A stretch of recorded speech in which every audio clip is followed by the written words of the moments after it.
this is Dr. Lewis of Coastal Wellness in Lisbon, and I'm going to do another question and answer series today, which is related to what should I be doing to limit pain or inflammation post-injury. So this is more specific to an acute injury. If there's a chronic injury, there's a much different approach that you would be taking to recovery.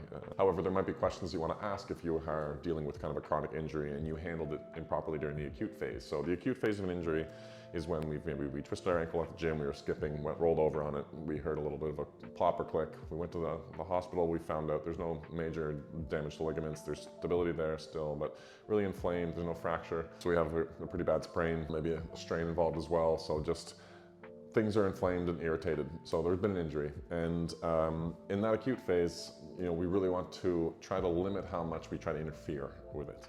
A lot of people want to know if they should be icing injuries, if they should icing pain, or if they should be taking an NSAID to get through the day type of thing. And so we really want to be asking, why is it that we can't get through the day with that issue? Do we have certain responsibilities that we just can't avoid? Are we picking up kids up from school and we have to be walking, whatever? So in these moments, of course, there's some gray area there. Like you find benefit from taking it for the pain, and you have to do these things, and you can't really stay off, you can't rest.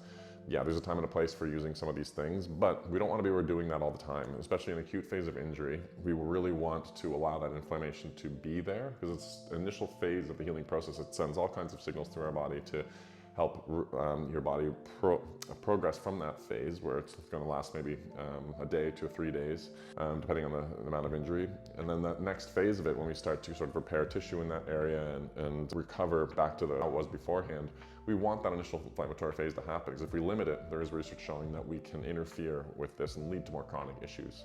So that being said, if you are dealing with a chronic issue, it might be good to take a step back and look at, did I do a lot of these things? Did I limit too much that inflammatory response when that initial injury took place? Was I using ice all the time to try to limit that pain or just to keep that inflammation down? Was I taking a lot of NSAIDs or over-the-counter stuff to limit that inflammation? That might have been one of the reasons, and there might be a solution in there for you to recover, but it will be different from this acute phase of injury, of course.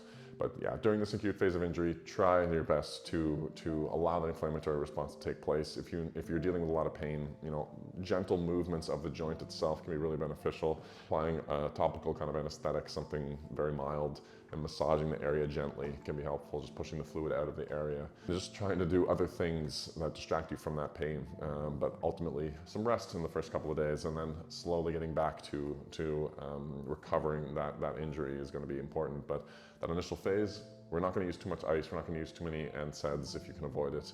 We do want that initial phase of healing to take place and not interfere too much with it. So I hope that's helpful, and keep the questions coming. See you next week.